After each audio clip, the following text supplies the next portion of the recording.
At 11:55 p.m., the living room glowed warmly with yellow fairy lights and simple New Year decorations. The wall clock ticked clearly, its sound filling the quiet room.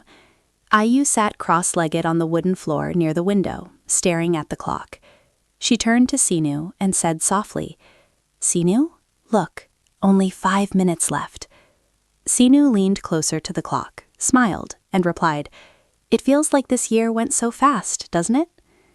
Grandfather Sia sat in his chair, gently rocking back and forth.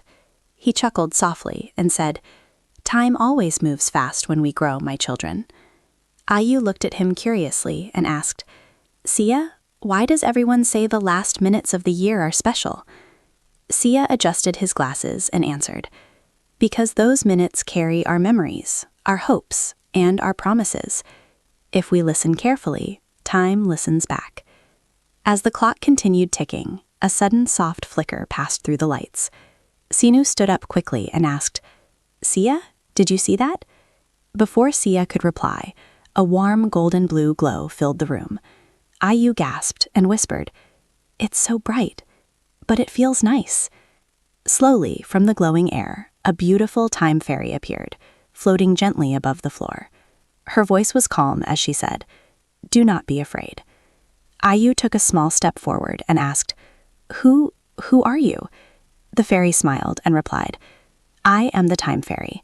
I come only once a year, during the final moments." Sinu looked amazed and said, "So Sia was right. Time really does listen." Sia smiled knowingly and bowed his head slightly, saying, "Welcome, guardian of time." The time fairy floated closer and said, "Before the new year begins, each of you may make one wish." Ayu clapped her hands excitedly and asked, "Anything we want?" The fairy gently shook her head. "The wish must be for others, not for yourself," she explained. The room fell silent, as Ayu and Sinu thought deeply. Sinu broke the silence first. He looked at Ayu and then at the fairy and said, "This year I saw people argue and ignore each other. I wish people would help one another and be kind." The fairy nodded with a warm smile. Ayu felt her heart beat faster and stepped forward. "I wish," she said softly, "that every child in the world can be safe, happy, and loved." The fairy raised her glowing wand and said, "Your wishes carry great power." The light around the room grew stronger, then slowly began to soften. The clock showed 11:59 p.m. The fairy's glow started fading. Ayu reached out and asked, "Are you leaving already?" The fairy replied gently, "Every ending makes space for a new beginning." Sinu held Ayu's hand tightly, as the fairy turned into sparkling light and disappeared. The ticking grew louder. Sia counted softly. 5, 4. Ayu and Sinu joined him, their voices shaking with excitement.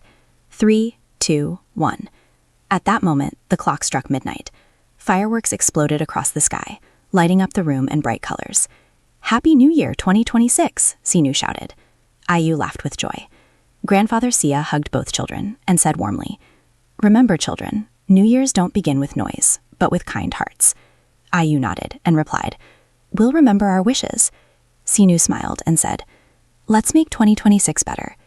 Together, they stood by the window, watching the fireworks, ready to step into a hopeful new year.